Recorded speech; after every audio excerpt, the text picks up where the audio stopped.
with a 2/3 vote, we're able to elect the slate of officers for this year. I'd like to move that that be added to the agenda. May I please have a second? Second. Thank you. Who was that, Chris Brand? I think so. Yeah. Okay, all in favor of adding to our agenda the election of the officers, say aye, or Aye. raise your Aye. hand. Aye. I can't. Aye. Okay, is there anyone opposed? Are there any abstains? All right. That said, guys, I think this was pretty easy. I'd like to nominate the slate that is the leadership slate of the JRIP right now, which interestingly is composed of people on the town side, which would be myself as chairman, Jack Mahoney as vice chair, Eric Newman as secretary. Be happy to talk about it and entertain a second if anyone is inclined.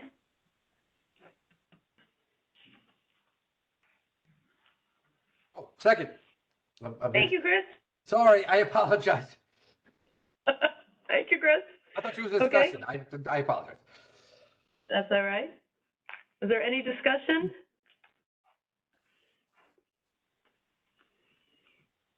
All right. Assuming there's none, if I could move forward to a vote, all in favor, please say aye. Aye. Aye. Aye.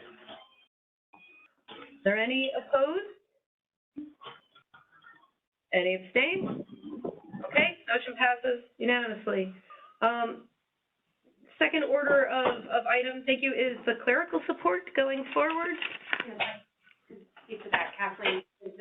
I wanted to indicate we're a little rough patch, and I apologize, board, with the agenda transition. Chris has been, Rosamund has been very graciously agreed to cover the minutes and get that, and we're going to get a recording secretary and get it going and do it properly. So thank you for bearing with this, and I really do appreciate Chris's help with this. So that's just announce that. That works. Anyone want to add anything or ask any questions? No, thank you, Chris. Appreciate it. Thank you. Thanks for coming in. That's all right. Transitions are hard. Those things like agendas are important. Things like agendas, we got it. And yeah, we look forward to it. And we're very grateful for the town always to providing the services that we need to make sure that we're recording our minutes and then taking good care of from the secretarial standpoint of the board. So thank you. Thank you. The only, concern being former HR is that this is confidential information on the retirement boards on who's going to be doing this. Excuse me, what, the presenting? Presenting or whoever's taking the minutes, seeing the calculations and doing Yes. the agendas, getting personal information on people that are retiring. I think that we will present thank you, that's an important point. We'll keep presenting the data. Okay. And Milliman, when they Yep. eventually take over as an administrator, will present the data. That's not gonna change. My concern is that, not being the best, obviously, at being the clerical support you need. Yeah. I wanna make sure that we have that, and that, of course, we can continue our role as the administrator to provide the information. Okay. Okay. To you. That So, sounds good. And we can talk about it too. Mhm. Okay. That, of course, Yep. and thank you, and I think there might be a way to modify the information, so like socials and things are. Are, redacted Yeah, or, yeah, exactly. Yes, I think that would be a great change. Yeah. Okay. One more thing with the 2/3 vote of, it's Yep. not on here to approve the December meeting, minutes from the December meeting. Can we add that onto the agenda? Do we have minutes? Yeah, send them out. Okay. Okay, let's, we'll I take need a quick look. motion. All right. Would someone, you guys, why don't we take a moment, please, to review the minutes from December?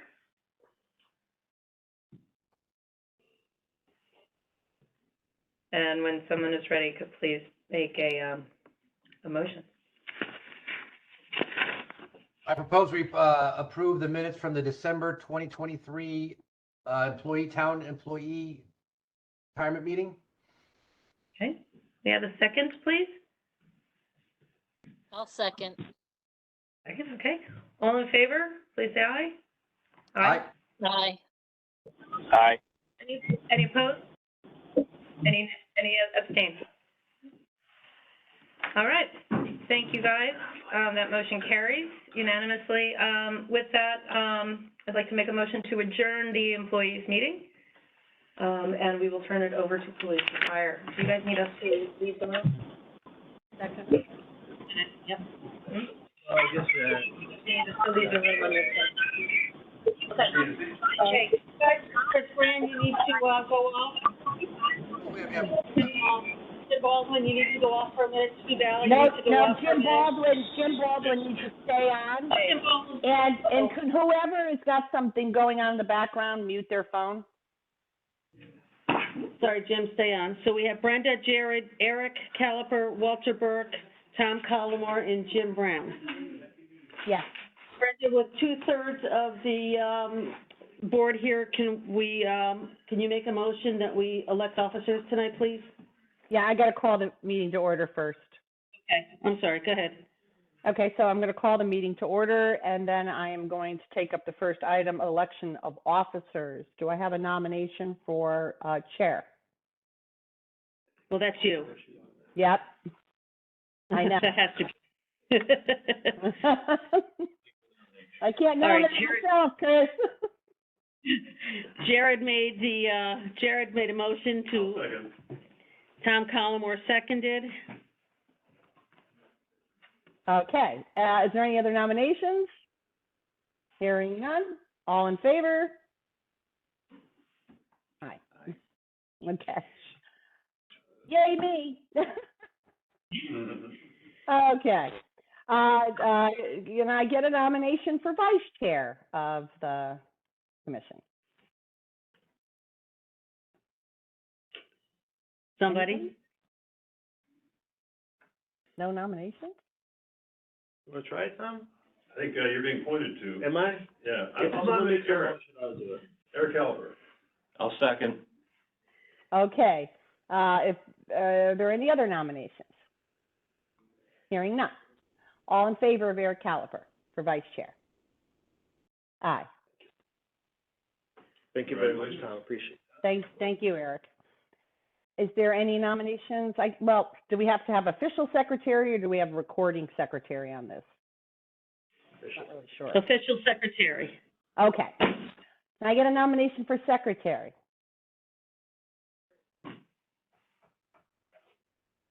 Come on. You don't have to be the real secretary. One good turn. If elected, I will not serve. You don't do anything. All right. All right, Eric. All in have a favor of Tom do I have a second for Tom Collmore? Second. Jared. Okay. All right. All in favor of Tom Collmore as secretary? Aye. Motion carries unanimously. Congratulations, everyone. All right. Can I get a motion to go into executive session? Eric Caliper, I'll make the motion to go to executive session. Is there a second? Very good. All in favor? What's that? Are you controlling?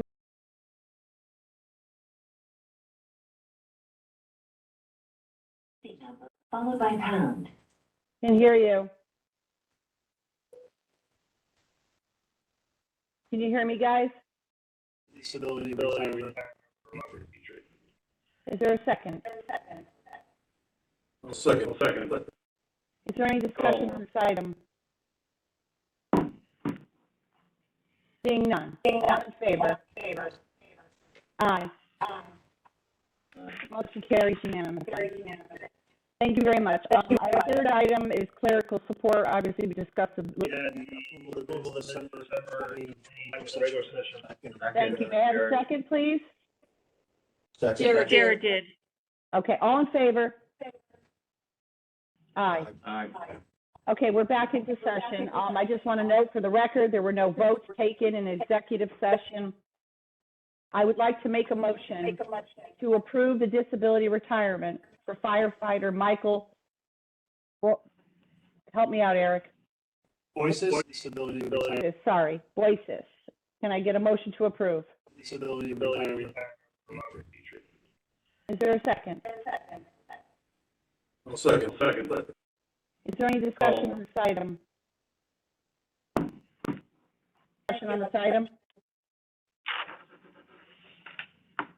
Seeing none.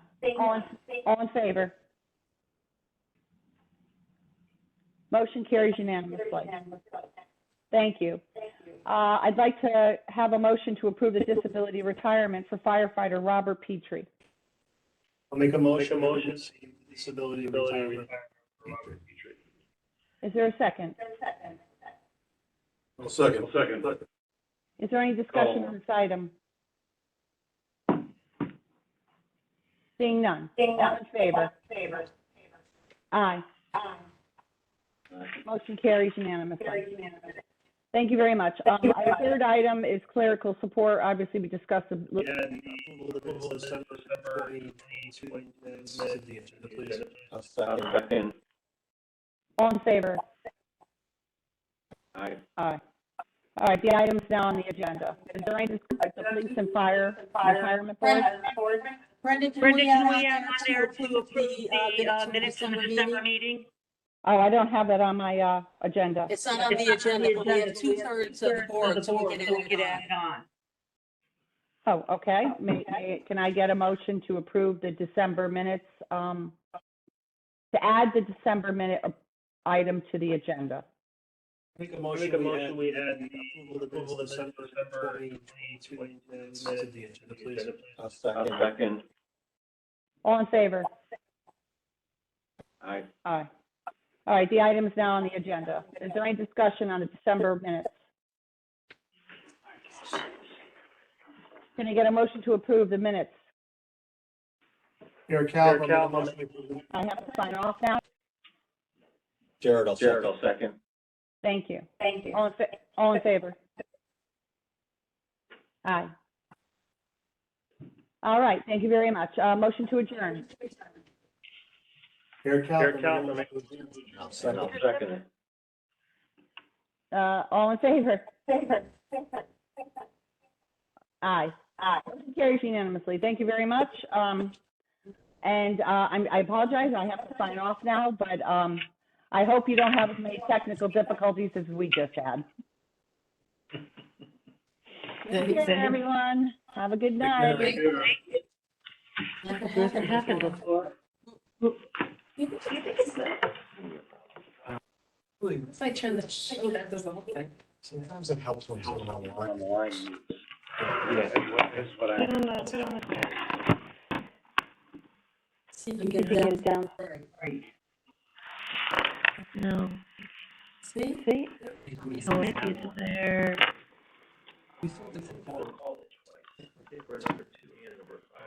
So.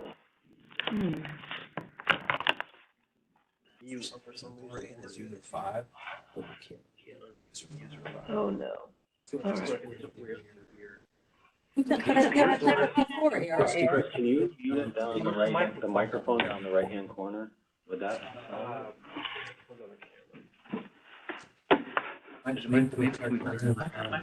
That's we're just trying to see if we can. The echo.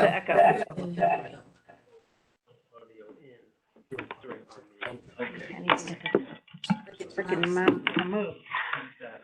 It's locked up. Yeah, put it on the. See if See you if you can get get it down. Right. No. See? See? Oh, it's there.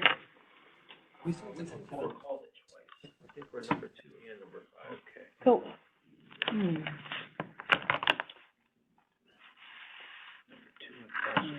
Six? No, I can't get anything to happen here from this. Is it still echoing? Yep. I don't hear your echo right now. We hear it here now. All right, well, we're gonna do the best we can. All right, guys, we're gonna call the meeting to order. Get going. It's 7:30. I'm gonna call it to order. Let's, first order, is the update regarding Nolan. Well, we have, Laura on the, Laura's here. Coming on the line. Laura. Hey, thanks for having me. welcome. We're looking for Left. He just had an update on the status of the transition and generally how's it going? Okay, sure. Maybe you, if you put yourself on mute, maybe that will help. that's what we're We're trying. trying. Okay. Left. He just stepped out. Oh, he did. Okay. So I don't think I've met any of the rest of you. I don't think at this point. Yes, do we Yeah. have an echo? No, that No, sounds we're good to good. me. We're good, that's it. And you can hear me? All right, we Yeah, hear you beautifully. Okay. Oh, great. go for it. That's much better. Okay, well, great. Thanks for having me. Is Jared in the room? You just left. He just stepped out. Oh, he did. Okay.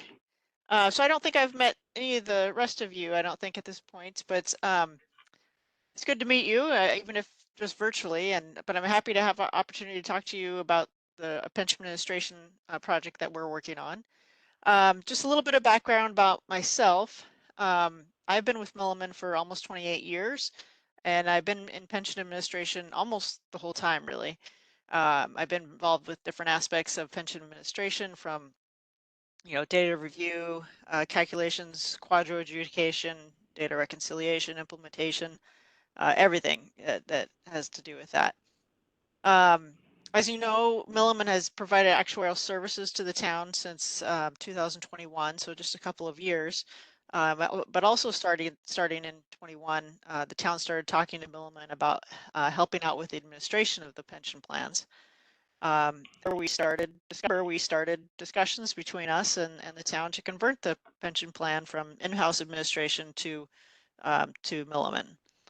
So together with Megan and Jared and Peter and others at the town, we've accomplished a bit over the past 4 months, and we have a lot of work to go yet. But I'm just going to talk a little bit about what we've done and some of the stuff we're working on and where we're going to go from here. Really, the end goal is not only just to move the pension administration of both the town and the police and fire plans to Milliman, but it's also, to relieve the town HR group of having to maintain that pension expertise in-house. So we had our first kickoff call in September of 22, just a few months ago. We've had bi-weekly calls since then. One of the main things we've been working on is the plan provision documentation. So we did work with Richard Cohen. It's a new town document. Actually, we worked with him prior to September. We worked on it with him a year ago, started that project. We've spent a significant amount of time going through the provisions of the town document and then also of the union contracts. We were working to document those provisions and the details and the nuances of the plans, and we're hoping to get as much knowledge as we can from Megan and others who have been working on the plan in-house. We have a first draft of what we call it as plan provisions documentation. We have a first draft documented of these plan provisions, and we spent a lot of time going through them in detail, discussing. We've brought Richard onto the phone a couple of times, have had a lot of questions. We spent a lot of detail going through each of the different unions and the different methodology, working to get some clarity on the exact calculation methodologies. There's between the union contracts, there's a lot of textual differences in the language of certain things like final average earnings or credited service and how these things are calculated. And we're trying to understand if these textual differences really are just semantics or if they're real differences. So that's one of the big things we're working on right now. And the goal is to really get this document, the provisions into one place. This is what we use for our programmers who will calculate the system or program the calculation system, and will also be used for our analysts and our benefit service representatives going forward. We have received a lot of data already. We've received over 30 different documents or data files, including plan documents, union contracting, data load, the ongoing payroll load. This is a periodic load. I believe we'll get this bi-weekly from the town, but it could be weekly or monthly or whatever the period is for payroll. It's a load from the town of all active employees who are participants in the plan. This will provide us with updated information about them from since then. So any terminations, retirees, those kinds of things. And we've been talking with Megan about getting those updated data. One of the things that Megan is looking into right now is the employee contribution balances, including after-tax contributions, and how those have been handled for retirees. So that's the initial data. One of the other things we spend a lot of time on is data load, the ongoing payroll load. This is a periodic load. I believe we'll get this bi-weekly from the town, but it could be weekly or monthly or whatever the period is for payroll. It's a load from the town of all active employees who are participants in the plan. This will provide us with updated information about them from address, those kinds of things, to compensation, employment statuses. It will report when there's a termination, any transfers, rehires, and that. And so on our side, so that's one thing that Jim Turbidi is working on the town side, and he's doing the programming there. But on our side, we were working on the calculation engine that powers the calculation system, and also the participant website. We'll have some significant testing of all scenarios of this calculation system for normal, early, or late retirement calculations. And we're also at the same time developing the election and estimate paperwork. So our system is, when you run the calculation, a whole report is produced at the same time. This is all in one, all the calculations, the paperwork, notices, forms, signature items are all produced at the same time. In addition, then I also mentioned the participant website. So the participant website allows for participants to go on to view their data, run calculations on their pension. You can project out calculations and see what their benefit will be in 5 years, 10 years, normal retirement date. Well, participants are able to download forms or upload documents also, and also see other important documents like an SPD or something on the site. There will also be a plan sponsor website for Megan or whoever wants to look at the data. It's really just to view the participant data and can see where we are with some things. We've also opened communication line with Wilmington Trust. We will need to get trained on their system, but we have that's a little bit farther down the road. But we've talked with them, and they know that this is happening. And then, so the live date we're looking for the town participants, including the Milliman Call Center and the participant website, is expected around July of this year.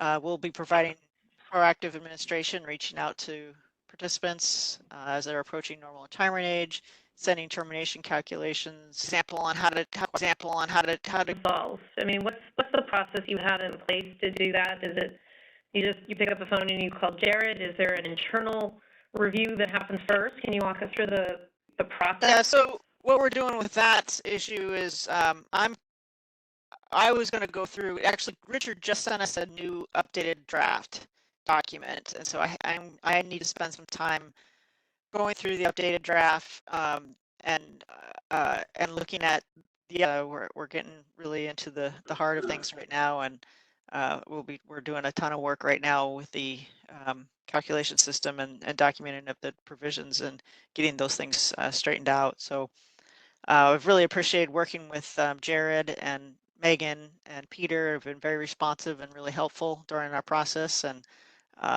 so that's going really well. And that's about where we are now. Somebody are you looking for example on how to solved? I mean, what's the process you have in place to do that? Is it, you pick up the phone and you call Jared? Is there an internal review that happens first? Can you walk us through the process? Yeah, so what we're doing with that issue is I was going to go through, actually, Richard just sent us a new updated draft document. And so I need to spend some time going through the updated draft and looking at the that, would rise, that we should be aware of? I mean, I've been through so many conversions. There's always stuff that's out there. I think one of the struggles that we've had so far is really kind of what I touched on a little bit, is the differences between the union contracts, that they all say slightly different things. For example, on how to solved. I mean, what's the process you have in place to do that? Is it, you pick up the phone and you call Jared? Is there an internal review that happens first? Can you walk us through the process? Yeah, so what we're doing with that issue is I was going to go through, actually, Richard just sent us a new updated draft document. And so I need to spend some time going through the updated draft and looking at the updates that he's made. So the service, actually the salary differences is a bigger difference. So we're trying to get a sense of that. So that's been one of the more differences that we've encountered that I haven't really seen. So pretty stark differences in the wording of the contracts. And from a level of when you encounter something like that and and it needs to be escalated, solved. I mean, what's the process you have in place to do that? Is it, you pick up the phone and you call Jared? Is there an internal review that happens first? Can you walk us through the process? Yeah, so what we're doing with that issue is I was going to go through, actually, Richard just sent us a new updated draft document. And so I need to spend some time going through the updated draft and looking at the updates that he's made versus all the union contracts. Also, what is there, eight contracts, seven or eight contracts? And so it takes a lot of time of getting that those things figured out. And so then I'm going to go through and just basically document it. So, well, this union says this, this union says this, and then basically present to Megan and Jared to say, okay, this is what it says, but this is what we think it means, and this is how we'd like to program the system to calculate, the average earnings. So we'll be bringing that to Megan and Jared to review, and at some point, Richard may need to get involved also. Carol, another question. Please. I was wondering if there's a process for doing a postmortem. So after all the dust settles, is there a process for remembering where it was that we had these issues? All the people involved are going to end up turning over, doing other things over time.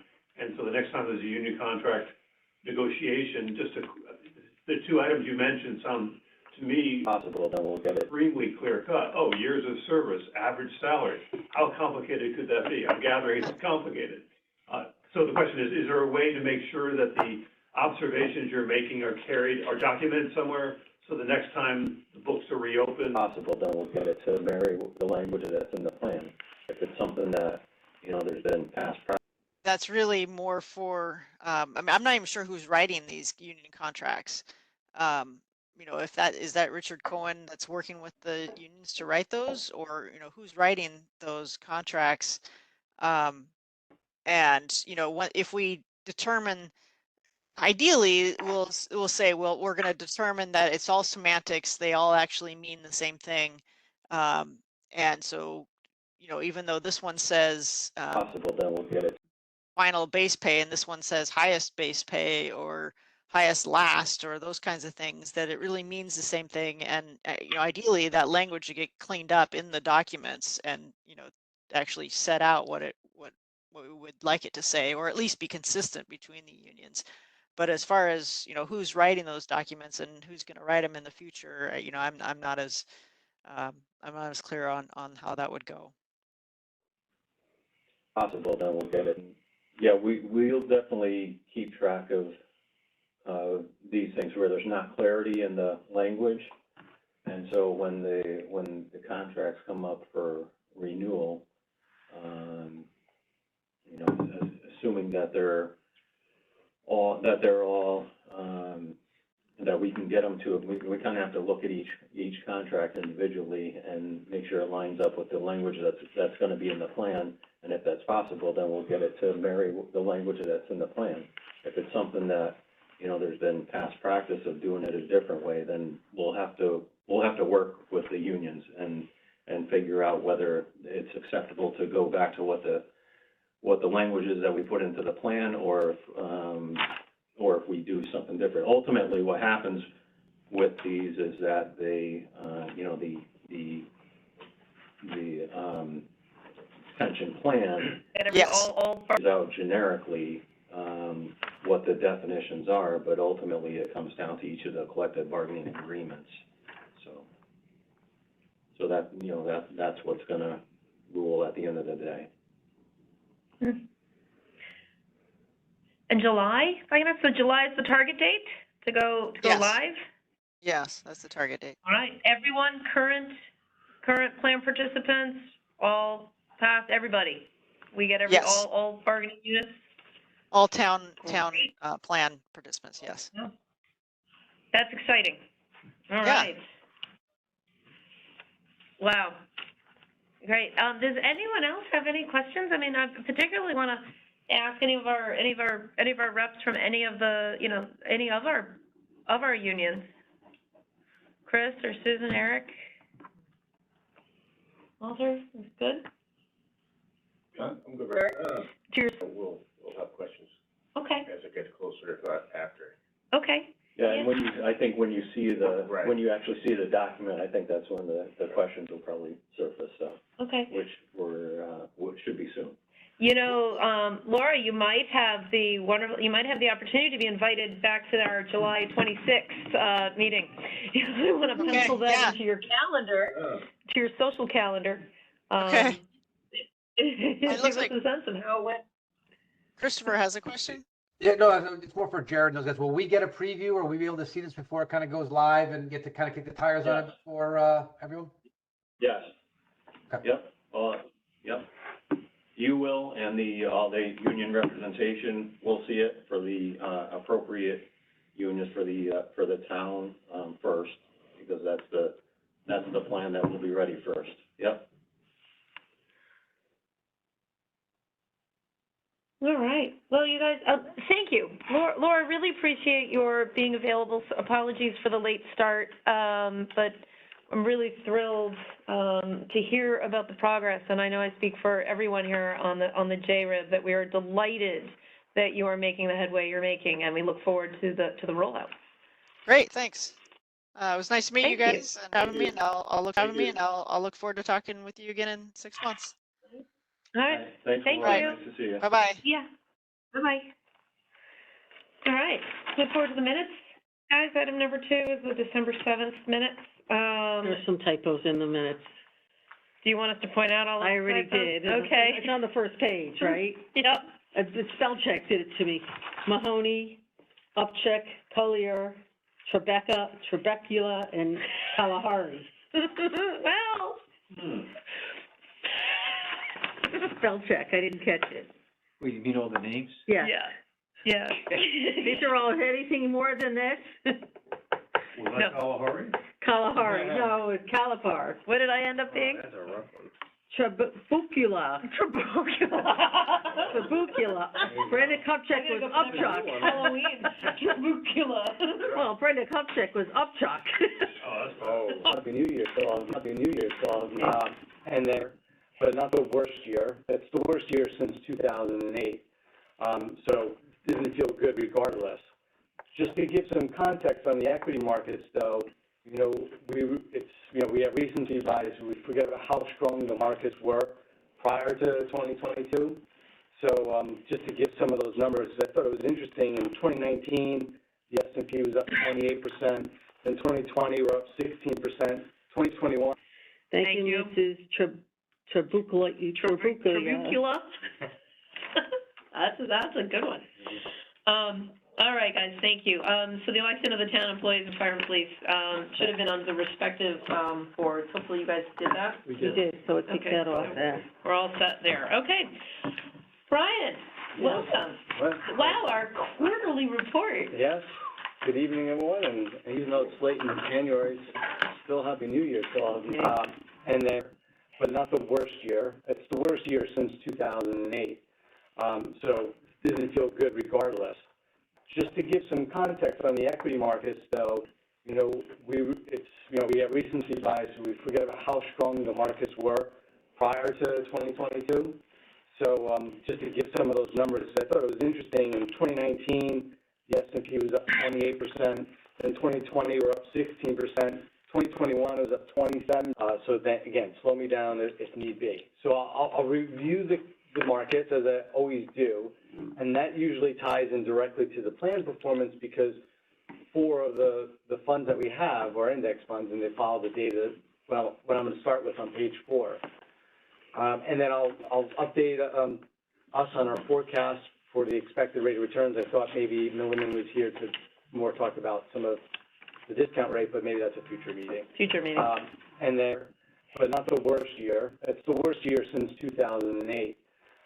So didn't feel good regardless. Just to give some context on the equity markets, though, we have recency bias. We forget about how strong the markets were prior to 2022. So just to give some of those numbers, I thought it was interesting. In 2019, the S&P was up 28%. In 2020, we're up 16%. 2021 was up 27%. So we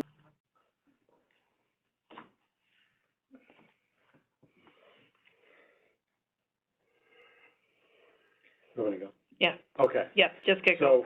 So, page 4, and Caroline, we're now talking in the hallway. It was a historic year as far as performance, mainly from the bond markets. So, on page 4, U.S. stocks were down 19%. That's not but not the worst year. It's the worst year since 2008. So, didn't feel good regardless.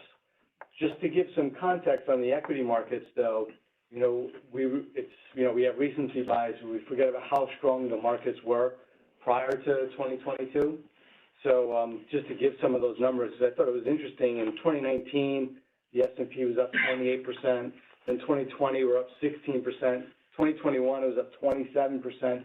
So we really had all these returns that were pulled forward in this low interest rate environment.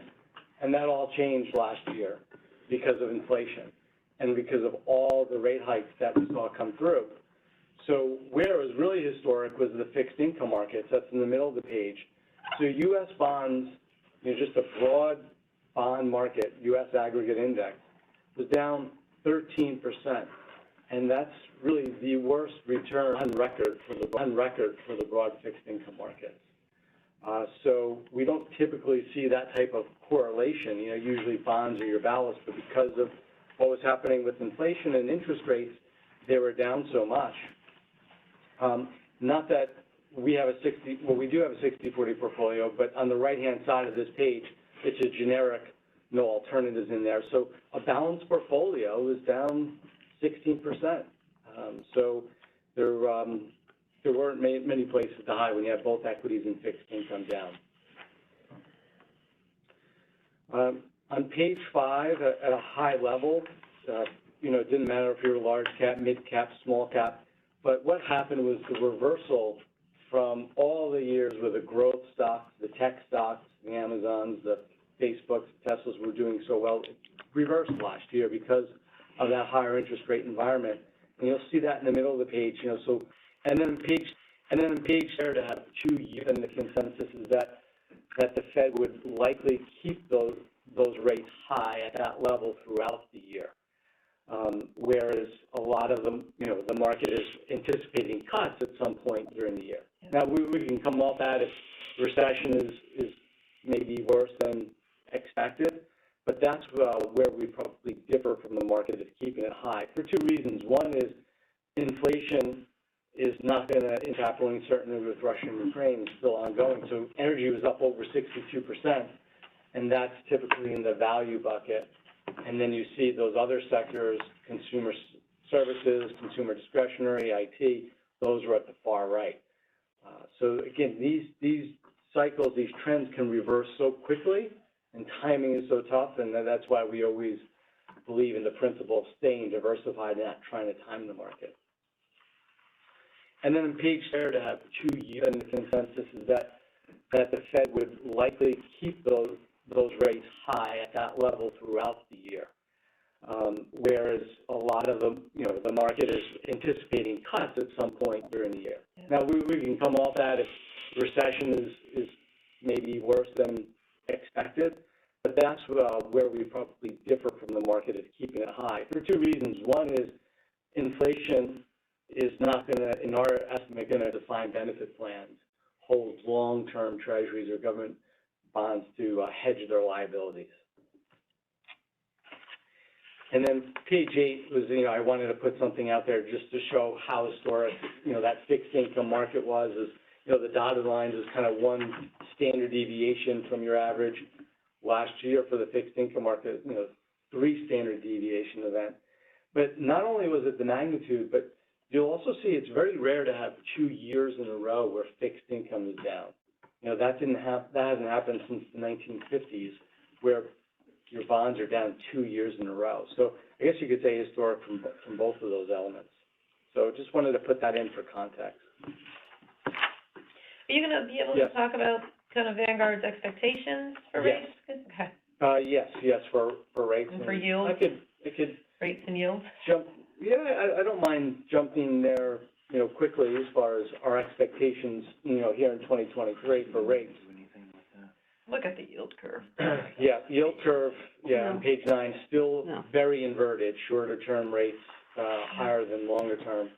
So our expectation is for a rate hike in February and in March, and 25 basis points each, those 2 months. That doesn't seem too far away from the consensus. If I think where Vanguard seems to be much different than the consensus is that the Fed would likely keep those rates high at that level throughout the year. Whereas a lot of the market is anticipating cuts at some point during the year. Yeah. Now we can come off that if recession is maybe worse than expected, but that's where we probably differ from the market of keeping it high for two reasons. One is inflation is not going to, in our estimate, going to come anywhere close to the Fed target of around approximately 2%. So we think core inflation, not just a headline number, would get down, but only to about 3%. So inflation's still higher. And then two is, just listening to what the Fed is saying and their resolve to fight inflation. And, I think they go back and they look at what happened in the 70s, 80s, and the Fed cut back, decades ago too quickly and put it back into recession. So I think they don't want to repeat what happened in the history. And, maybe there's some personal credibility with Fed Chairman Powell of, it's not like Volcker, where he came in to save and cut inflation. Inflation spiked under him, but I think he also wants to bring it back under control and maybe save a little bit of his legacy as well. So that's where we are, our expectations for rates and inflation. So with that said, it should be a better year for fixed income, given that the pace of rate hikes won't be as fast or as much. Right. We were talking about this in the hallway, yeah. But I think it's important for the table, right? I mean, if rates stay higher, if you have a real yield, that's really beneficial to our bond exposure, right. And that actually requires a little less heavy lifting up on the equity side right. of our allocation, right? And so will give us an ability to achieve, if not exceed, our discount rate. Yes. With a little less strain. Yes, and I included those updates because of how much they moved in just the last 9 months. as far as our expectations for the returns of the portfolio, Yeah. in due big part because of higher interest rates on fixed income. And remind me again, kind of the way that our exposure is on fixed income. I mean, how quickly do we see the benefit of that? I mean, last year was a difficult year. Right. Because as rates went up so quickly, Right. bond prices fell. We had Right. we had exposure to a bunch of bonds that dropped in value as rates went up, Right. right? And then we have to wait for the portfolio to kind of Yes, acclimatize to the new environment. Yes, it's hard to give like a prediction, but a good way to think of it, like all else equal, is looking at the duration of the fixed income portfolio, and the duration of the broad aggregate, which we own, is around 6 years. So if you didn't have any fall in interest rates, it may take 6 years for those higher coupons and interest rates to funnel through to get back. However, you know, it's more likely at some point that the rates will fall, especially if you go into recession and the Fed has to cut. So then you could get some capital appreciation from rates coming down. They certainly, at least right now, have peaked in around November of last year as far as rates. So rates have been moving down, at least on the longer end of the curve, not on the shorter end. Because the Fed, again, controls the shorter end of the yield curve through the increases in the monetary policy. But the longer-term rates are really dictated what the market thinks of inflation and growth for the market over the longer term.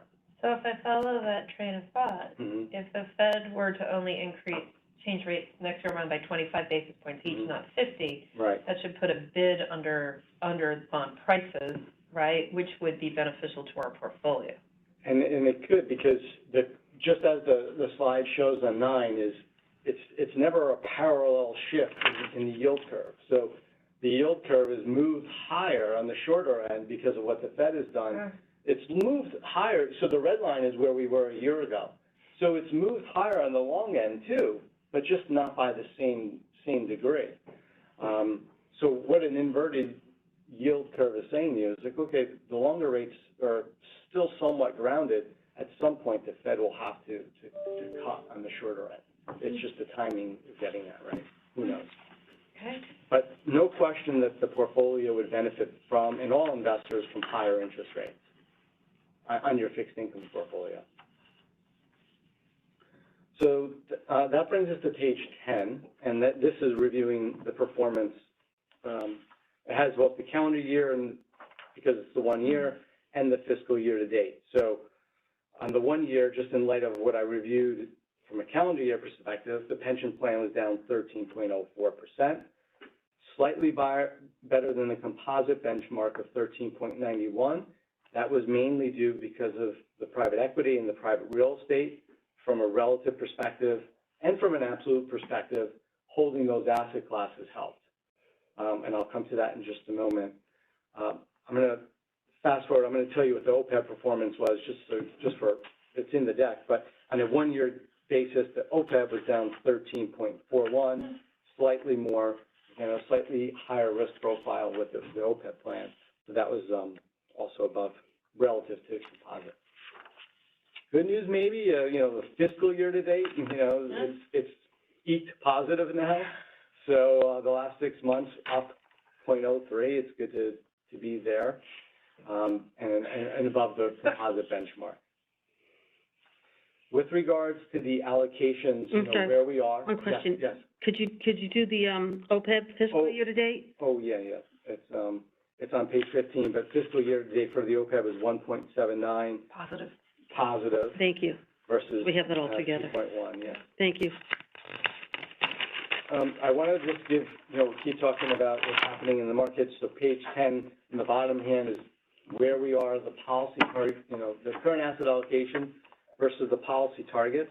I think the big thing is still that we're overweight the alternatives, private equity and private real estate, for the reason that they have those come in a lag. So the absolute numbers are not that bad, in fact, good. And so therefore, where the public markets have fallen, it pushes those allocations up. So, however, it's come down over the last quarter. So let me, we were last quarter overweight our alternatives. The policy, this is private equity, private real estate, was 10%. we were 16.2% in those two asset classes. Now, the combined weight is 14.5% versus the policy of 10. So you can see that, and maybe this is a good time to go to page 11, and you can see some of the alternative performance. Now, this is reflecting values from the third quarter, right? They haven't released fourth quarter numbers. So private equity at the asset class level, that's the very last line of page 11. So down 8.95, look at fiscal year, down 8.95% on the fiscal year to date, but on a one-year basis, only down 7.26%. And I say only because, again, if you compare it to, say, the Russell 3000, which is, part of the benchmark for privates, was down 19%, was the Russell 3000. So the portfolio did benefit from less volatility because of holding the private asset classes. And then if you look at, compared to that benchmark of the Russell 3000 index, plus 3% for any type of illiquidity premium, that was down 15%. So, so it's outperformed on a relative and absolute perspective. Right. I'd have to guess the reasons for that is part of it, we're at the late stage. We're in the late into the game with Mesereau and Lexington. Yeah. Right? They were not in the early stage of that. Correct. That's what we're receiving kind of Yeah. money out. And we've just begun the process with HarborVest. So in a way, we might be the might be the beneficiary of some really good timing. Correct. To invest in when things are, have taken big cuts in the We're the market. reaping and sowing at the right times, right? Right. So, so I'm just, for context, is like, so last quarter, private equity on a one-year basis was up 6.04. So now you fast forward just one quick. What I'm meaning is that the valuations are finally catching up in the private markets, especially private equity. I think we knew that. They're finally getting lower marks. lower marks. We were asking. Yep. I mean, absolutely. I think we were probing that. And the same could be said on the next page, page 12, for private real estate with principal. So, but the portfolio also benefited from an allocation to that asset class. Yeah. So on a fiscal year to date, if you look at the principal, 6.36% positive. One-year basis, still up 25.92% on a one-year basis. And it's, they have continued to outperform their benchmark. So the allocation has been beneficial to the portfolio.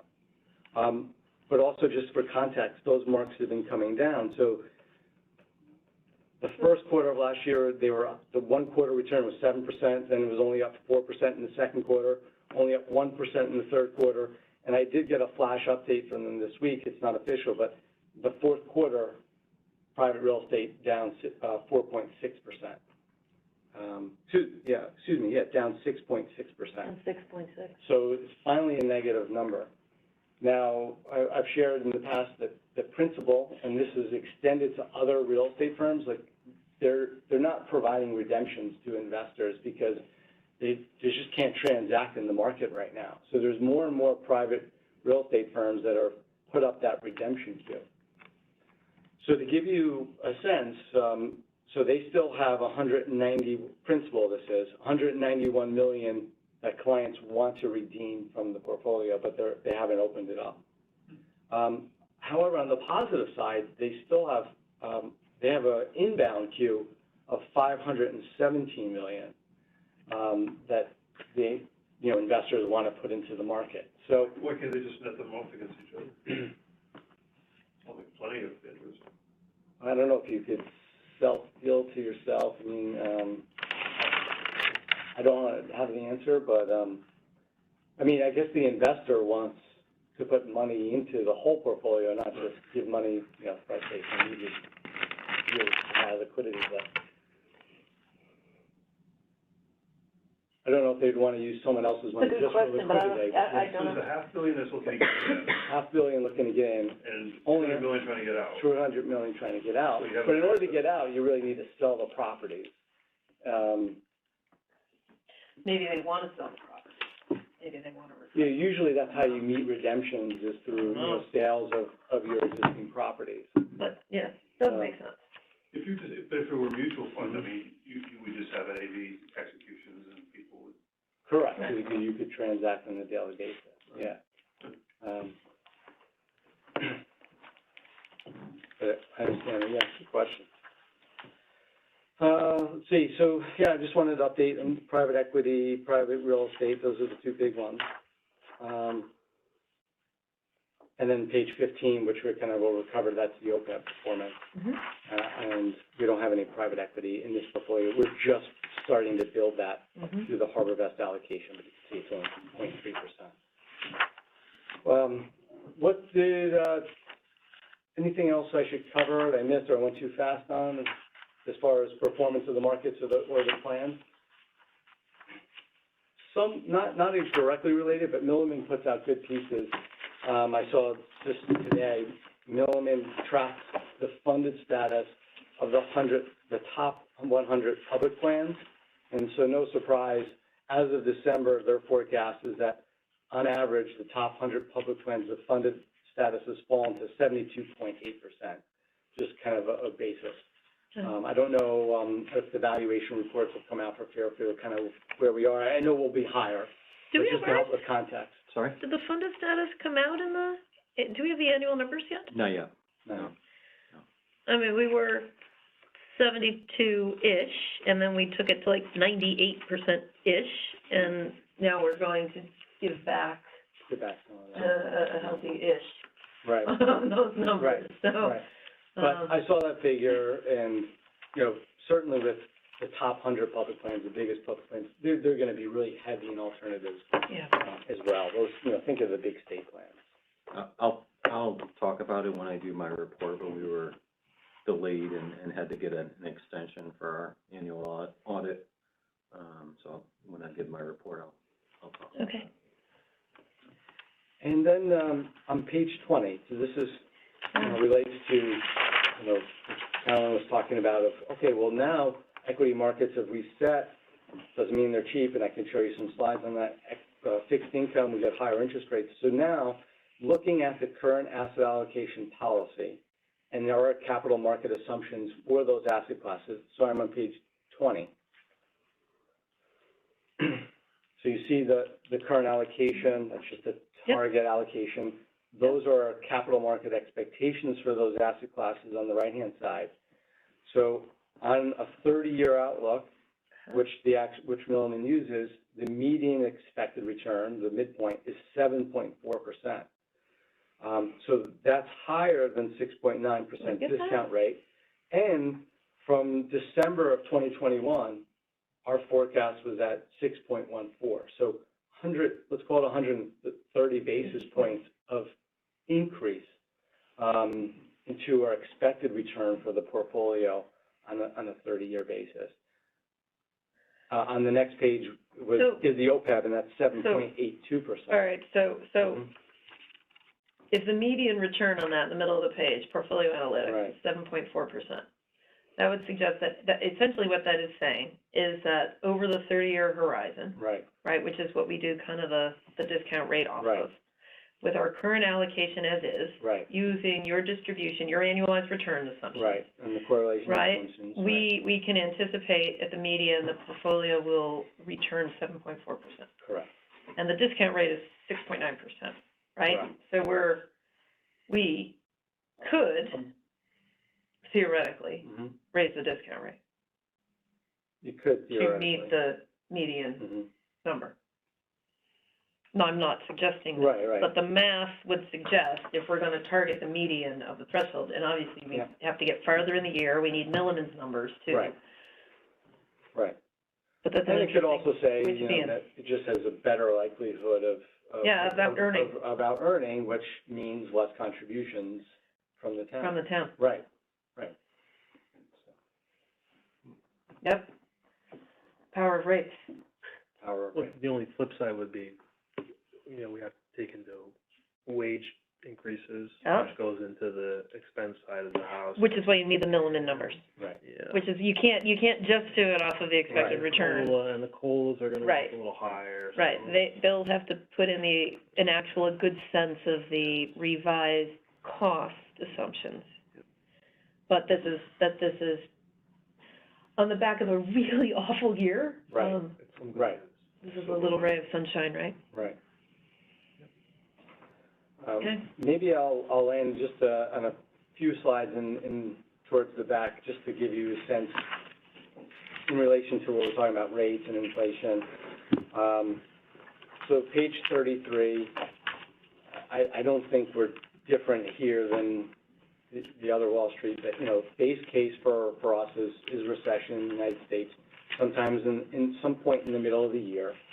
I think us, like others, are also calling for a milder recession because of how strong the labor market is, and there don't appear, besides maybe for crypto, there don't appear to be these great excesses in the market like during 2008 with real estate or 2000s with technology equipment.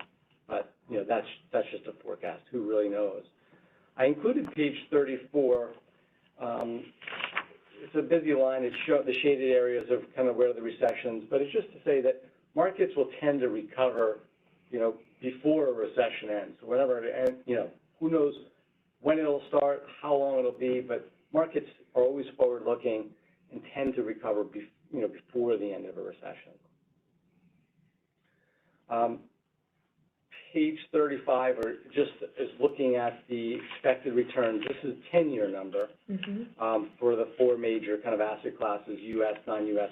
equities and bonds, and they're all up around 2% higher from where they were 9 months ago, from last year. So those are expectations. And on page 36, with all that said, there's nothing really showing, at least in our valuations, that anything is cheap. We think everything is really fairly valued right now. We came from a point of overvaluation. If I went backwards, and if you went to page 39, and I think I've showed this, I'm going to go back to page 39 first and then bring you back. But the market was so overvalued, at the end of 2021, mainly because of the low interest rate environment. And so with the correction, we've really kind of come close to just coming back to what we would consider fair value, or in the upper range of fair value for, at least for U.S. equities. Global equities, I've talked about, look more attractive because they weren't as expensive as U.S. markets. I glanced over that in the beginning, but international finally outperformed U.S. Due to a strong fourth quarter. But even fixed income on page 36 is just what we would consider, fairly valued. And I'm going to end on page 37, just because it talks about forecasts. This is not the town's portfolio, but this is a 60-40 portfolio, following all the generic asset classes. And the range is where we consider fair value. The line is where actual returns were for a 60-40 portfolio. So for the most part, they stayed within our range. But if you looked out the next 10 years, is that it was down, down, down. We kept saying, oh, it's going to be lower and lower returns. And only now has that spiked as you look 10 years out. So now the expected return from a 60-40 portfolio is about the highest it's been in a decade because of that quick reversal. So when does the debt start to take, affect this? What is it, 31 trillion now?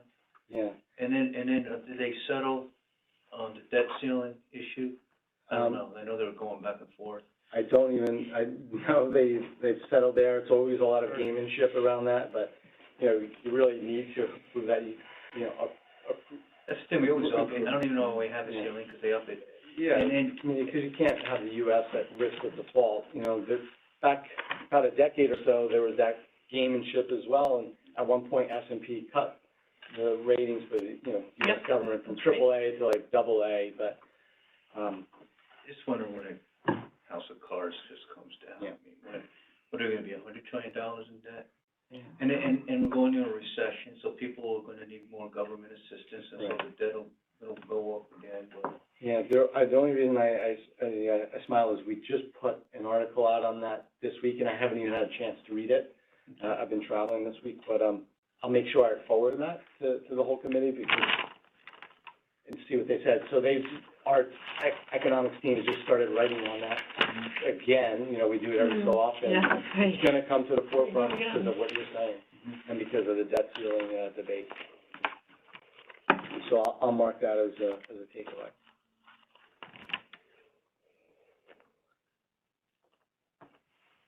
Any other questions or topics I could address? Steady as she goes, allocation? Steady is, I think so, one, in light of the discount rate, and two, in light of the page where I showed is that there doesn't look to be any dislocation in the market, that anything is, really want to jump on something as far as an opportunity. I'm looking for the slide I included for, credit spreads, which is on slide 45, but credit spreads, near fair value, because that's something that we've talked about before, but we say risks elevated because you're going into likely recession, so is it really compensating? You're getting higher yields now, but you're always a little bit wary as you head into a recession, because that's usually when downgrades happen and weaker earnings. Right. And so as far as our active fixed income team, they're being really selective in adding investment grade debt because of the economic outlook. Mm-hmm. But the yields are so much more attractive compared to where they were. They were, just like the equity valuations were all, peaks, spreads, if you remember me saying like a year ago, were at all-time tight. Yep. Because there was that search for yield, that just investors couldn't find any way to make return. I had a general question, it's not relative to our portfolio. Have you guys had any pushback on your ESG, retreat?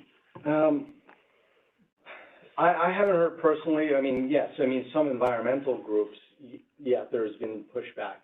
I don't think there's been any broader, some viewed it positively, some environmental groups viewed it negatively. And so what I think Tom's referring to is Vanguard pulled out of this net zero alliance, and I think the main impetus for that decision was that so Vanguard can keep some independence, and that is just wed to what one organization does. And so I think they really made that decision on, they still think environmental risks are valid and should be thought of as part of governance. And I've talked about stewardship from the company level, but didn't want to just be beholden to one group, which merged into another group. And so I don't think, in general, I think it was kind of even, right? Some were unhappy, and some were very happy. Sexburg was happy, CalSTRS was unhappy. Right, yeah. So I think the firm is still, weighs that as a risk that should be considered, but we'll pursue it independently of any other group. Yeah. No, I welcome the questions. I think it was sensible, by the way. Yeah. I'm just curious if there's Right. a reaction. Yeah, I think from certain groups, yeah. I guess you'll always have a reaction to something like that. Yeah. Right. Very political. Yeah. It has become Unfortunately, very, very really political for sure. Yeah, always happy to take questions at the firm level too, yeah. At a firm and industry level, I think the trend has still been out of active management. Even Vanguard's active managed lease funds saw a lot of redemptions along with the industry. So that trend towards passive investing has still continued, even in a year like last year. And the anecdotal data is just coming in from databases like Morningstar and others, but I don't think it was a good year for active management as far as outperforming in a down market. A lot of active managers say, we'll outperform in a down market, but I think that hasn't been the case from the data I've seen so far. I think the hedge funds had a good year, though, right? Macro had a great year. Macro hedge funds. Macro hedge funds. Right, had a if you phenomenal got year. some of those trends right, Yeah. yes, but yeah, from a stock picking perspective. But general active managers, no. In the public market. Right. Yeah. public equities, Well, public public, fixed income, yes. To me, that seems hopeless. Yeah, but certainly Not some everything. hedge funds had very good years. You've got certain things right around rates and sectors, yeah. Excellent. Thank you. Thank you. Thanks for the for question. the transition to the quarterly, Yes, performance too. right. Right? All right. So Puts let's, us in line with everyone else, you said. yeah. Yeah, I mean, I'm happy to give monthly updates and just a phone call or email away, but yeah, it's more of a quarterly cadence. You know, there's long-term time horizons, right? We're not shifting the portfolios on a regular basis, and it's, I would say, more in line with what other funds do, yeah. Perfect. All right. Should we move on? Okay, Jared, thank you. It's your, it's the CFO quarterly report is up there. Yeah, and I'm actually gonna cover the first 2 quarters, in this one. So we'll start with the OPEB for fire and police, and, you know, it'll be kind of the same cadence for, OPEB for town employees as well, but, so probably one of the things that may stick out is the employer contributions and showing nothing in the first half of the year. So as we've talked about in the past, there's a truing up that happens at the end of the year. And what I had alluded to earlier was that we asked for an extension, in filing our annual report. And there were a couple of things happening. One is that we had the new GASB lease requirement, which has taken us a little bit longer to implement. Also, our auditor is swamped, and it's very difficult to find an auditor to audit municipal books. When, I don't know if you guys remember, if it even, I'm not sure it even came up in here, but when we went out to bid, we only had one bid, and that was our current auditor. So there was a lack of auditors in the state. It's still Joe, right? It's still Joe, yeah. Okay. Yep, PKF O'Connor, Davies, yeah. We talked briefly about, like, asking Westport and Stratford, for example, about, will they use, is that? Everybody's in the same boat. They're all in the same boat? Yeah, they're actually, because I'm involved in some of these, messaging boards, for town CFOs, city CFOs, and, everybody's in the same boat. They're seeing the same thing. When they go out to RFP, they get 1, maybe 2 responses. They're always the same people? I'm sorry? Are they always the same? Yeah, it's typically, so it depends, because the auditors, typically cover different size municipalities. So Right. for our size, Yep. there's probably 3, maybe 4 auditors. In Connecticut or in Yeah, New England? I don't know if it's a regional or national thing, but definitely in Connecticut it's an issue. Wow. Well, that's my county Yeah. friends to start a new firm. I think that's the place to go, right? Sounds like it.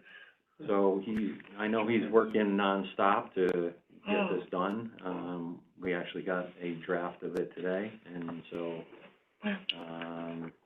yeah, we scheduled our meeting of the audit subcommittee for Friday for them to, get it today and go through it tomorrow, and then to, talk about it on Friday, and so that we can get it, signed and done, by Tuesday.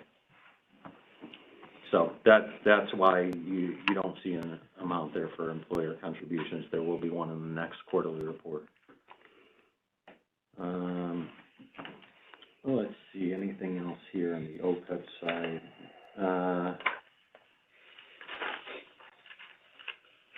Yeah, nothing else really noticeable, or to highlight on the OPEB account. And either fire and police or town employees, I don't know if anybody has any questions on either one of them. So on the OPEB side, just, right, the way that works is that the cash that comes in has to be kept in a separate account. Is that right? There's a cash component to the OPEB that comes into the account? It's town cash, but we track it, and at the end of the year, we do a truing up of what went out, what came in, and in some cases, it could be a situation where the amount that went out was greater than the amount that came in, and or vice versa. So that's where, waiting for the audit to be finalized to be able to do that filling out. What percentage is this funded? It was always It's a little 35? 40-ish, It's 40 now? Yes. 35, 40-ish. Made it to the mid-40s. Did it? Gotta say, it yeah. really did. It was up 33% in a year, right? Performance-wise. I mean, we've given back, clearly. Yeah. So it's probably Mid-30s? knocked back to the mid, I would probably even say high 30s. Yeah, I was about to look up what I had for the figure from last year, but, There, one other, I'm sorry, Eric, I just want to point out one other, the actuarial fees for Milliman, you know, there weren't any fees, at this point in time. Yep. Just We didn't do it, we didn't do an because we extra. didn't do the OPEB, valuation, so. Are they gonna report to the Board of Finance? Yep, yep. When it's done, but everything's kind of slowed down, because the audit slowed down, it's slowing down the valuation too. Do you know what the increase is gonna be to the budget yet with this, the numbers? No.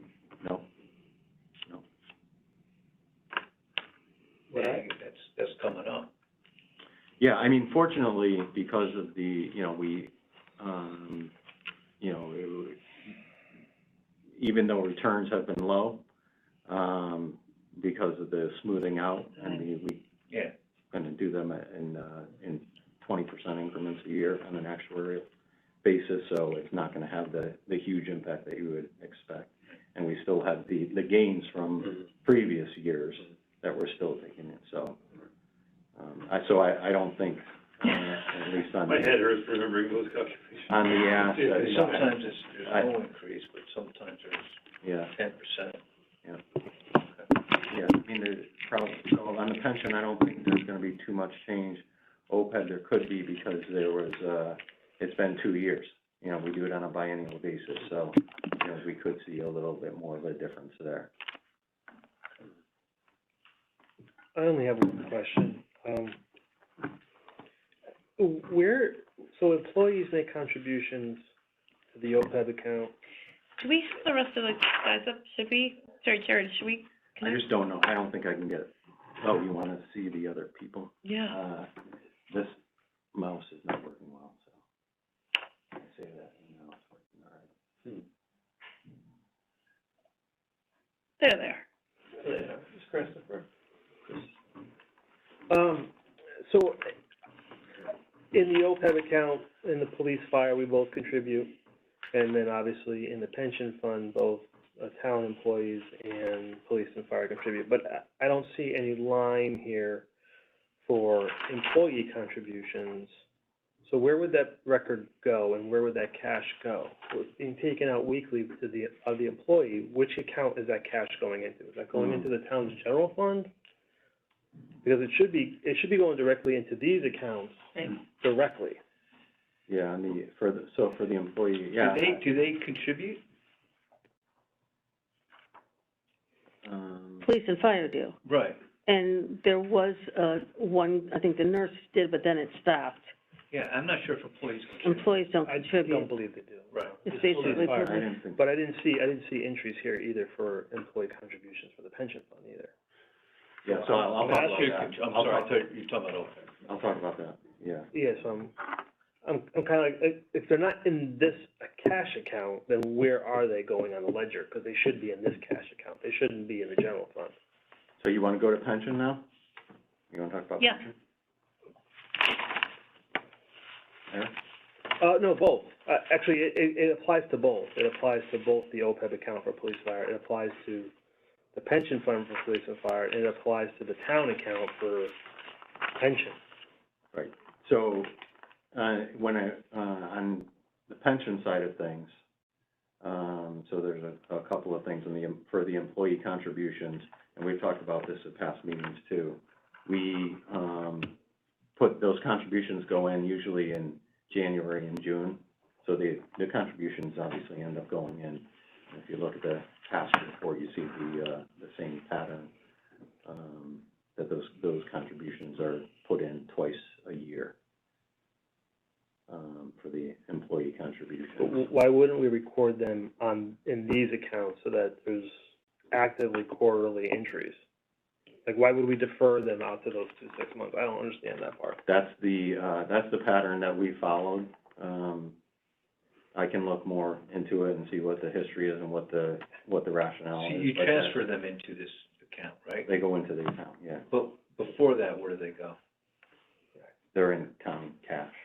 Into cash. Mm-hmm.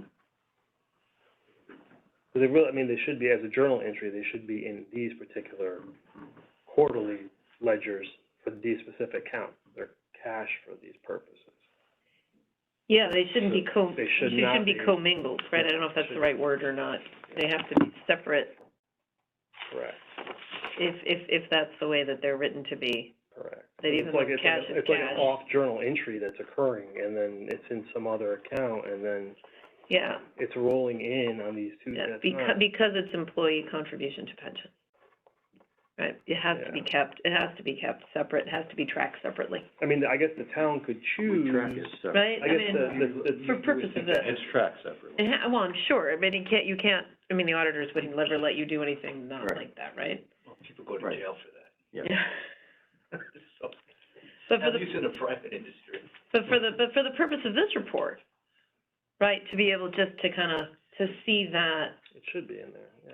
Maybe you have to add a line, Jared, What's that? maybe you have to add a line in your report. And just make sure that it's captured quarterly, and then, put it, I mean, maybe it should be put in weekly, I mean, maybe it should be monthly, I don't know, because if you're earning interest on that cash in a money Right. market account or something like that, that money should be part of the trust, it shouldn't be in the town's general especially, fund. in a world of We're rising talking rates. millions of dollars, so.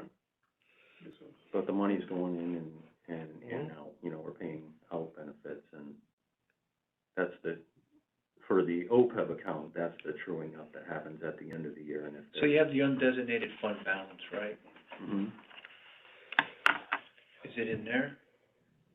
In the undesignated? No. Where do you keep it before you put it in the pension and OPEB? So as the money comes in, where do you put it? It goes to the town cash. With everything else? Mm-hmm. We're AAA, so it kind of maybe doesn't matter in a sense, but if we were triple B, that would be a bad thing. I'm just thinking about cash burn, I mean, it's earning some interest sitting in some account somewhere, not cash burn, but you know what I mean, it's, we're not gaining the benefit of it, it's sitting in the town. But not if the money's if it's going out. See, I don't, then it's but there's an accounting aspect of it, I'm not an accountant, I'm not an Correct, CPA, yeah. right? There's an accounting aspect of it, and then there's an investment aspect to it. Right, we have two different pieces to your question. I think first and foremost, let's make sure we've satisfied kind of the accounting aspect of it, Yeah. right? Legal, too, Yeah. I'd add the legal. And then there's a legal aspect. And it gets, Are we allowed to go it gets audited every year. Or the town, sorry, is the town allowed to commingle? It's not us, it's the town. Right, and the town may not be allowed to commingle based on the, I don't know, that's, The other concern I'm just thinking about right now is the town employees' contribution is coming out pre-taxed, where ours is coming out post-taxed. So now you're taking pre-tax contributions from employees, and now you're commingling it with cash accounts of the town. That maybe have IRS implications. well, so Well, there are, fund accountants, this is what they do, Yeah, right? which is This really is good. what fund accountants do. I think we just have to understand it, because just the cash. he's Bloom Shapiro, Joe? No, it's a PKF O'Connor Davis. That's right. Yeah. He's not gonna let something go. No, No. So he has to sign off on this thing. right. And then the chairman of the Board of Finance has to sign off on this thing. Right, but I do wonder, in light of the fact that we're in a rising rate environment and interest income is a thing again, if it doesn't make sense to just refresh, kind of, just have them take a fresh look at the cash, right? The cash, the employee contributions, and whether or not, we have to now begin to look at it differently in light of the fact we're in a new environment. Mm-hmm. I'd love to know that, because this hits three vectors, right? Legal, economic, and accounting. Yeah, Yeah, it's a lot. it's a lot. It's a lot, and cash has value again. Has Joe ever presented to this board? Hmm? What's that? PKF, has Joe ever presented to this To board? this board? No. No, No. not since I've been here. No. Maybe it wouldn't hurt, and you could just explain it to us. Oh, that We would, might need a couple months, but yeah. Okay. Yeah, I get it. We don't meet for another 3. No. yeah, then if he came in next for month? March, maybe we could see if he could. That's after the 15th It is of after, April. Or 7th, whenever it's due. whenever his busy time is. I mean, we've What's got, after that? well, we've got March 22nd, April 26th. Maybe that's Yeah, maybe. April 26th. Is that when we meet again? We've got March 22nd, April 26th, July 26th. Yeah, maybe April 26th. I'll see, yeah. So it's I'll not the check next month. availability. Right? Hmm? We aren't meeting We next don't month. meet in, we're not meeting in February, Oh, because we're on my. our new schedule. Oh, my. But I think that would be helpful Vacation. to just appreciate something we the should county. definitely- And the script at the club, are you Yeah. kidding? Yeah, and we've never, Frickin' zoo. never looked at it from that perspective. Yeah, He's good. okay. The only other thing I would probably consider changing is that we have People's Fidelity, fiduciary liability insurance, right? That's not the name of the. No, it's not the name of, No, not the name of it again. There It's was just, some association with our, Yeah, that was the old, right? that's the old. broker, and then, Yep. yeah. Change that line item there. Yep, Yep. we have a, And Higher- better that was coverage. another thing that I want to point out was the, if you looked at the old reports. still have- How much you get paid in the report again? oh, I know, I'll do that. Coverage. We're not gonna lose our house, to quote Jim Brown. We're not gonna lose our house on this one, right? You're welcome. Thank you. Right. Not gonna lose our house on Can't, this. can't do that. I'm too close to, I need to sell it in a couple of years. Come on, you're not gonna sell Fairfield forever.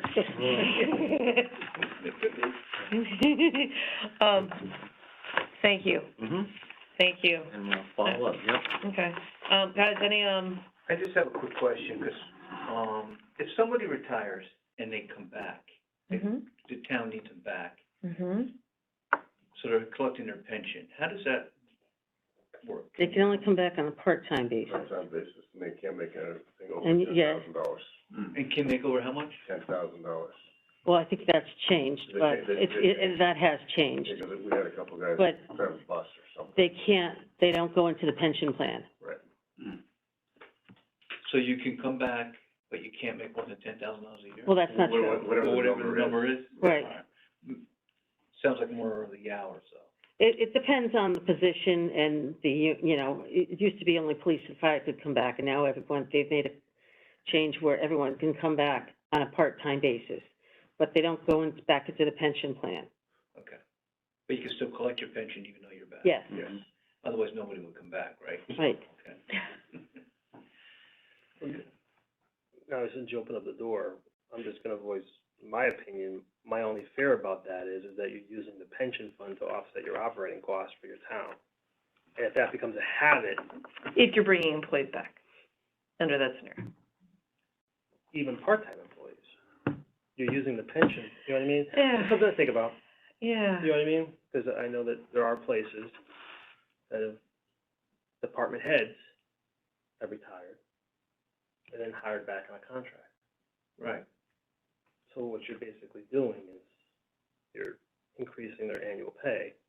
Right. And using the pension fund to offset the operating costs for the town. Complicated, right? Because you I think could, I mean, again- a lot of theoretical ways to look at it too. It could be a rare skill set or a knowledge base that you just, you need to pull back in, or it could just, or it might be value destructive to the pension and, Yeah. How does that- does it all the time? Who does? Board of Ed. For the principals. And they need a principal, they pull a principal back Yeah, they from do retirement. that. Yeah. They do that. It's some sort of category, you have to be a certain, like a U-72 to be a principal. And only But that's two not the people have town it. pension, they're not No, on right, pension, yeah, they're on right, pension. right. but that's a good example, but that's a rare You skill can- set that you right. can't find that You see many what it could be people. abused. You know, Yeah. it could become a thing that Right. you could do to Yeah. keep your expenses down by using the pension fund Okay. to. Who's the oversight board on that, right? Because we don't see a readout on that. That wouldn't kind of fall under our purview. Is there It's a, collectively bargained, this that's, collective bargain? yeah. Well, unless they were members that were outside the CBA. Okay. And I don't think there's abuse. I mean, the people that come back, I mean, there are openings for part-time jobs. If people leave full-time, they'll come back and work part-time in the library, or some people will get special police officers, and that's fully funded from outside, basically, so. We did a little bit when we had the early retirement. Yeah. There was some of that, Yeah. where we, brought people back for, a little bit. Limited of time, right. Yeah, but Do we have any sense there's anyone now. whether or not that was kind of, if you would kind of value accretive to the town, the early retirements? Do we know? Do we ever run all of those numbers? I mean, we had such a great year investment-wise that you wouldn't be able to see the impact through the pensions Yeah. because the performance was so abnormally good. You know, excuse the So- numbers. From the town's perspective, from an administrative perspective, our main goal was never to achieve any real savings. It was, we wanted to be more efficient and get the workforce to be more efficient. And so, and to restructure it to be more efficient. So that was the main goal. When we ran the numbers beforehand, we were showing some savings. There's a lot of moving parts. Yeah. Like, and we had, there were, my memory serves me correctly, I think there were 23, Chris, I don't know if you remember. I think 23 or 26, around that area, yeah, that took it. And so, you know, those people left, they were refilled, some of them, some not. And then there may have been other positions that opened up and there were, yeah, there's a lot of moving parts and to try to, and, you know, we knew that going into it, and for us, it wasn't really a proposition for saving money. It was more for, making it a more efficient workforce, yeah. And restructuring, yeah. Yeah, through restructuring, yeah. Well, not a very big deal of impact to the pensions because we had such big performance years. Right. Right. Yeah. So, interesting. The only thing I wanted to kind of inform you guys is, did the annual review with the RTM. They asked a lot of questions, and they, the big questions they had were the discount rate, right? They wanted to know about the discount rate. They didn't ask a lot about the markets, just kind of wanted to get a sense. They were very curious about the Milliman administration turnover that we're doing. They thought, actually, I think the reaction was really positive about that. So, you know, it was long. It took about, you know, it was like a half an hour, 40 minutes of questions. They just kept asking questions. But it was a good review. And, you know, Board of Finance is a little more challenging to get through than the RTM. Tom did the last Board of Finance review. Thank you. So, you know, we continue to liaise with the other boards. I was there for it. He pinch hit very well. Thank you. Yeah, supportive. Thank you. Our able chairman, woman. Awesome. That's it. Anyone else? Anything? All right. Let's, a motion to adjourn here at. I'll make the motion to adjourn. All right. Rob, good second. All in favor. Let's do it. Oh, man. I think that will carry unanimous.